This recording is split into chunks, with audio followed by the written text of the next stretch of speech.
Aula passada nós encerramos comentando com vocês a respeito da civilização helenística. Lembram-se? Fusão da cultura grega com a cultura oriental. Esse é o principal legado de Alexandre Magno à nossa civilização. Só que esse legado chega a nós não através dos caminhos gregos, mas através do caminho de uma outra cidade. Cidade essa que é considerada a mais prodigiosa da antiguidade. Estamos falando nada mais, nada menos do que a cidade de Roma.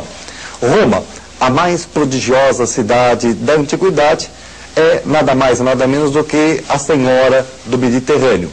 Aquela que vai ser proprietária daquele lago imenso que vem a ser o Mediterrâneo, lago esse que inclusive eles muito modestamente costumavam chamar de Mare Nostrum, gerando frases que inclusive permanecem até os dias de hoje, como por exemplo, todos os caminhos levam a Roma, quem tem boca vai a Roma. Em determinado momento, se você olhar aqui para o nosso mapa, você vai reparar que isto era efetivamente verdade. Por quê? Porque se você parasse, por exemplo, num porto aqui, vamos supor, no sul da Espanha, ou se você parasse aqui no porto da Crimeia, dentro do Mar Negro, você estaria parando exatamente num porto que pertencia a esta prodigiosíssima cidade, conhecida pelo nome de Roma. Cidade essa que fica aqui, ó, justamente no centro da Península Itálica, região esta que foi habitada, que foi povoada pelos latinos. Ao norte, você vai encontrar aqui nesta mancha verde, a população dos etruscos. E ao sul, você vai encontrar os nossos velhos conhecidos dentro daquele conjunto de colônias que nós chamávamos de Magna Grécia. Então veja, gregos ao sul, latinos ou italiotas no centro, nesta região central, tá? São também indo-europeus ou arianos, assim como os primeiros gregos, e mais ao norte você encontra os etruscos, que correspondem aos povos que vão povoar a Península Itálica na origem da sua história.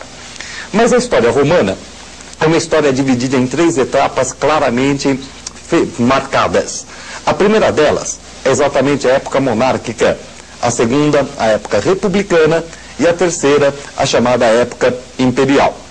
A primeira etapa da história de Roma, a época monárquica, perdão, é uma época muito pouco clara. Ela é envolta em lendas, é envolta em uma série de tradições, em histórias, que não nos interessam muito. Para nós, a época monárquica vai ter um rápido significado de sabermos como Roma se estruturou a nível de economia, sociedade e política. Aquilo que nós podemos observar, por exemplo, nesse nosso primeiro resumo sobre a história de Roma.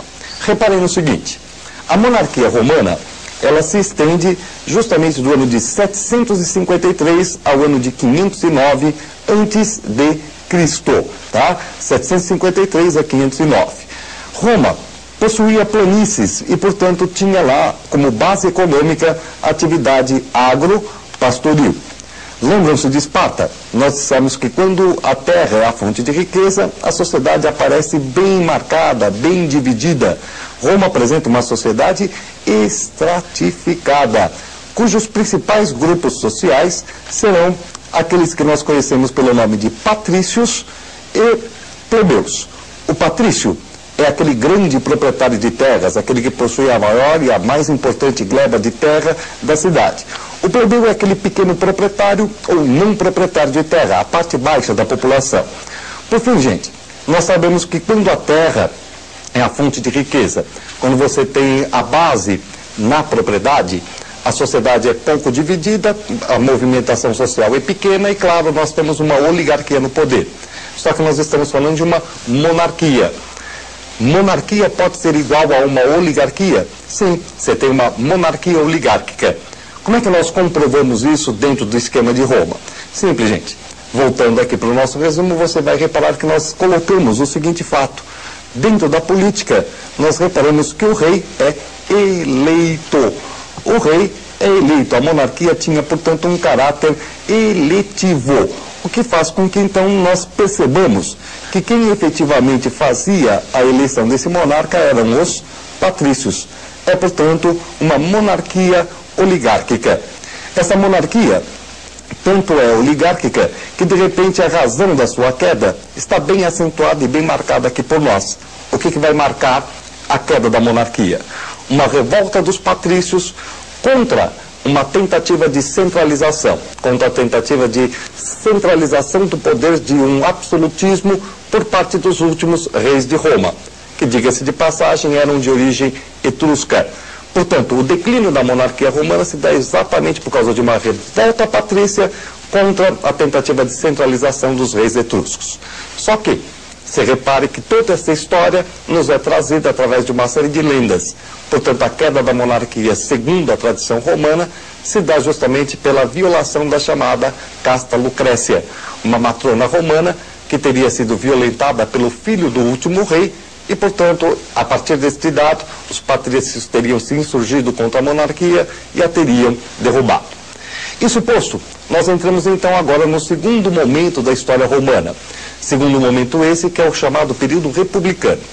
A república já nos interessa muito mais do que a monarquia. E a primeira etapa, claro, será a etapa da sua organização. Vamos então pensar no seguinte: se o patrício faz uma revolução, essa revolução é favorável ao patriciado, é óbvio que quem vai organizar o novo poder será o patrício. Contra o que o patrício havia lutado? Contra a tentativa de centralização do poder nas mãos do rei. Portanto, agora que o patrício está organizando o novo poder, a primeira tendência dele será a descentralização. Essas são as duas primeiras grandes características que a gente pode reparar no nosso segundo resumo, já sobre a época republicana de Roma. Vejam então o seguinte: Roma republicana vai se estender exatamente do ano de 509 ao ano de 27 a.C. Na sua organização, nós vamos reparar, vejam bem, gente, inicialmente um monopólio patrício do poder, mas reparem, é necessário que nós tenhamos em mente que esse monopólio é inicial. Inicial por quê? Porque logo aqui embaixo você repara que haverão revoltas da plebe contra esse monopólio inicial dos patrícios. Segunda característica, uma descentralização administrativa.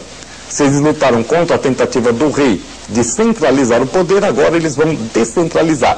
Podemos conferir isso? Sim, podemos. Se você pega os órgãos que caracterizam a República, você verá o Legislativo na mão do Senado, o Executivo e o Judiciário dividido em diversas magistraturas, como os cônsules, pretores, questores, censores, edis, tribunos, etc. E você ainda vai encontrar também as assembleias, dentre as quais se destaca a chamada Assembleia Centuriata, que é a Assembleia do Exército Romano, que vai eleger diversos desses magistrados. Agora, você reparou que a plebe ficou completamente marginalizada. Por isso mesmo, eles se insurgem durante 200 anos contra esse monopólio inicial dos patrícios. Não vamos tratar aqui, claro, de todas essas revoltas. Vamos apenas caracterizá-las, dizendo que elas conseguiram, por exemplo, leis escritas, lei das 12 tábuas, conseguiram distribuição de trigo, conseguiram, por exemplo, o direito de casamento entre patrícios e plebeus. Mas a mais significativa vitória da plebe foi a constituição de um tribuno da plebe com direito a veto.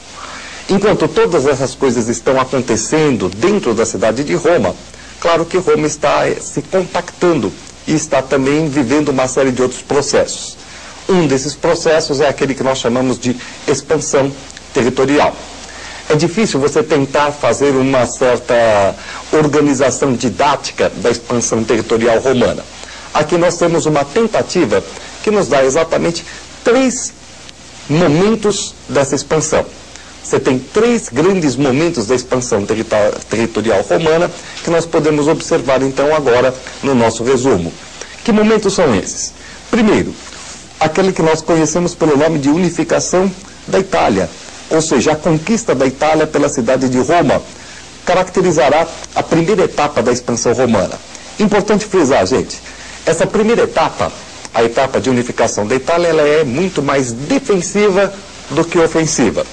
Roma será atacada pelos etruscos que estavam ao norte, será atacada pelos seus amigos latinos ali da região central e será atacada pelas cidades gregas do sul da Itália. E ela, se defendendo, vai conseguir ganhar não só territórios, mas forçar diversos povos a se tornarem suas aliadas. Agora, a partir do momento em que Roma detém a Itália, as coisas se tornam diferentes. Nós caímos então para aquele episódio que é o mais famoso de toda a expansão, ou seja, as chamadas Guerras Púnicas. Guerras púnicas, que são guerras travadas entre Roma e Cartago. Qual a razão das guerras púnicas? O entrechoque imperialista entre Roma e Cartago. Cartago é uma cidade do norte da África, pela posse da Sicília, aquela ilha que a bota italiana vive chutando, mas, na realidade, voltamos à nossa primeira frase do curso, gente, lembram? Mundo Mediterrâneo. O que está sendo disputado ali? O Mediterrâneo Ocidental. São 3 guerras contra a cidade de Cartago, e essas 3 guerras contra Cartago levam aí o nome de guerras púnicas, porque os cartagineses eram chamados como punos pelos romanos. Destas guerras, a mais importante de todas é a segunda, em que Roma se defrontará com Aníbal. Aníbal, o cartaginês, que fará uma grande incursão contra o território italiano e quase consegue derrotar a cidade de Roma. Só que Roma inverte a sua sorte, abandonando inclusive a própria cidade, abandonando a Itália, atacando Cartago no norte da África, onde os cartagineses, se vendo ameaçado pelas tropas romanas, pediram para que o Aníbal viesse em seu socorro, e o Aníbal acabou sendo derrotado. Estrategicamente brilhante esta vitória romana deu a Roma o quê? A posse do caminho que Aníbal tinha feito para chegar à Itália. Norte da África, sul da Espanha, ou seja, o Mediterrâneo Ocidental. A terceira guerra já é de sua menos importância, porque nela Cartago vai ser apenas destruída.